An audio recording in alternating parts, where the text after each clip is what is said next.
الحمدلله دا طرفه ډیره شکریا چې موږ ته سایکل ورکړی او جمعي ګڼلې ماشین هم ملاو شرطه زه باید خپل ضرورت نه راکړم.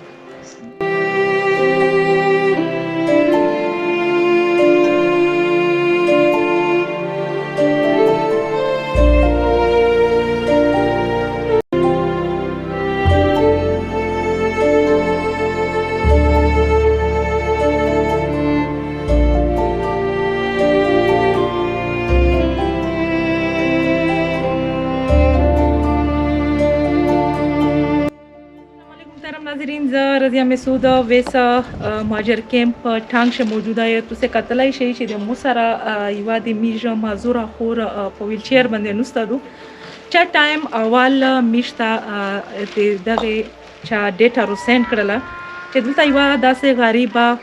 مازور مجبور یې خور دو چې هغه ته د ویل چیر ضرورت دی. کله میشتا دا ډیټا روغله مته د معلومات وشولې چې دلته واقعي یو داسې غریبه مستحقه او معذوره د میش خور دو هغه ته ویل چیر ضرورت دی. بیا رضیا مسعود ډیولپمنٹ فاونډیشن میژه دغه ته ویل چیر ولژله چې په هغه باندې د انتهایی د خوشحالي اظهار وکړلی چې دته د ویل چیر ملاو شوله. بیا دوی رجې اول میشته د دې طرفه دا درخواست وشولې چې کا د تحصیلي ماشين ملاو شي چونکه د ګاندن از دادو کپڑے ګاندي کسلای ماشين د ته ملاو شي دو د خپل چې کیمه مزوري دو دغه خود نشي ختمولای خو خپل جون شبادو دو پغه کپڑے باندې کوي. نن بیا میژه په خپل سره ضرور لاله چې مو ویل چې یو داسې د میژه خور چې هغه غریب هدو بیا یو فیمیل چې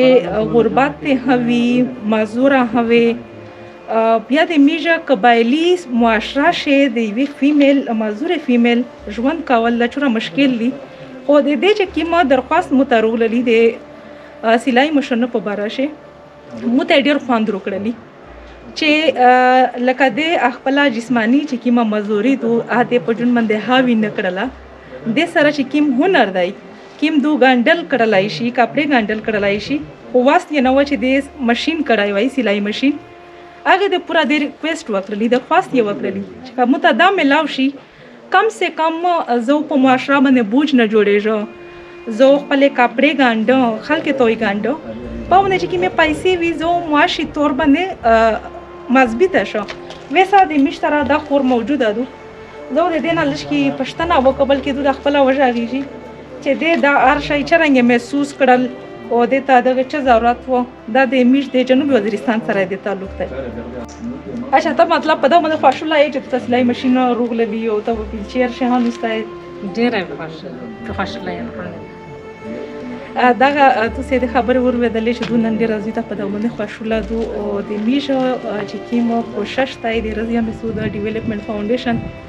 میشه همیشه هغه خلک ته اپروچ کوي چې کوم انتهایی ډیزروینګ دي انتهایی مستحق خلک دی هغه ته مش کوشش کوو چې په خپل کیپاسټی شي چې چوره هدي میژ نه کیږي میژ هغه سره هیلپ وکي. او نن چې زه دلته روله زه ډیره په دا باندې خوشاله یم چې نن د رضیا مسعود ډیولپمنٹ فاونډیشن په تر باندې میژ داسې مستحق فند یې سپورټ کوي او دا ټول سپورټ شکیم دی دا د توسه چې کیمه زپوتینا دي کیمه اتیات دي کیم ډونیشن کوي دا ټول دغه په وجه باندې ممکن دی. ډیره شکریہ.